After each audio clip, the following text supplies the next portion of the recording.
ജീവിതത്തിൽ എല്ലാ സൗകര്യങ്ങളും ഉണ്ട്. അവൾക്കിപ്പോൾ എന്തിൻ്റെ കുറവാണ്? ചോദിച്ചാൽ പൈസയുണ്ട്, നല്ല വസ്ത്രമുണ്ട്, നല്ല വീടുണ്ട്, നല്ല വാഹനമുണ്ട്, അവർ വളരെ ഹാപ്പി ആയിട്ടാണല്ലോ ജീവിക്കുന്നത് എന്ന് പറയുന്ന ഒരു കുടുംബാന്തരീക്ഷത്തിൽ നടന്നൊരു പ്രശ്നമാണ്. ആ ഭാര്യ ഭർത്താവിനെ അത്രമേൽ സ്നേഹിക്കുന്നുണ്ട്, ഭർത്താവ് ആ ഭാര്യയും അത്രമേൽ സ്നേഹിക്കുന്നുണ്ടായിരുന്നു. പക്ഷേ ഒരു ദിവസം അറിയാൻ കഴിഞ്ഞത് തൻ്റെ ഭർത്താവിന് വേറെ ഒരാളെയാണ് ഇഷ്ടം എന്നുള്ളത്. പക്ഷേ ഭർത്താവിന് വിട്ടുപോകാൻ അവൾക്ക് കഴിയുന്നില്ല.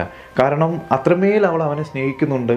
അവൾക്ക് വേണ്ട എല്ലാ കാര്യങ്ങളും ഈ ഭർത്താവ് ചെയ്തു കൊടുക്കുന്നുണ്ടായിരുന്നു. പിന്നീട് അവൾക്ക് തിരിച്ചറിയാൻ കഴിഞ്ഞത് അവളെ സ്നേഹത്തിന്റെയും വാക്കുകളുടെയും തടവറയിലാക്കി എന്നുള്ളതാണ്. തിരിച്ചറിഞ്ഞ് ഒന്ന് തിരിച്ചു പോരാൻ ശ്രമിക്കുമ്പോഴും തൻ്റെതായിട്ടുള്ള ഒരു കാര്യവും അവൾക്കില്ല. വളരെ ജെന്റിലായി, വളരെ നല്ല പെരുമാറ്റത്തോടു കൂടി, നല്ല പ്രവൃത്തികൾ കൊണ്ട് അഭിനയിച്ച് ഇയാൾ ഇതെല്ലാം സ്വന്തമാക്കി അനുകൂലമാക്കിയിരിക്കുന്നു. ഇനി എങ്ങനെയാണ് ഇതിൽ നിന്ന് പുറത്തു കിടക്കുക? സ്വന്തമായി സ്നേഹിക്കാൻ കഴിയുകയും സ്വന്തമായ നിലപാടുകൾ ഉണ്ടാവുകയും സ്വന്തമായി എന്തെങ്കിലും ഒന്ന് ബാക്കി വെക്കാനും എല്ലാവർക്കും സാധിച്ചിട്ടില്ലെങ്കിൽ ഇതുപോലുള്ള കെണികളിൽ പോയി വീഴാനുള്ള സാധ്യത